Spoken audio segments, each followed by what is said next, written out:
It's been great to talk to our friends from Alayam, and I've really enjoyed the stimulating questioning. You've asked me lots of good questions about the UK leaving the European Union and what we're doing in our collaboration here in Bahrain. And I think it's been fantastic to get your perspective as well on things that are changing and reforming here in Bahrain. So look forward to continuing collaboration with Alayam.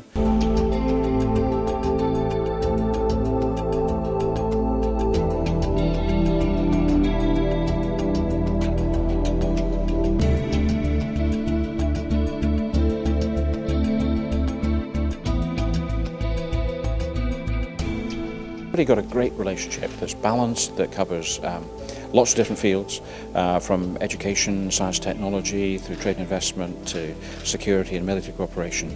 And there are many ways in which we can deepen and strengthen that relationship even further.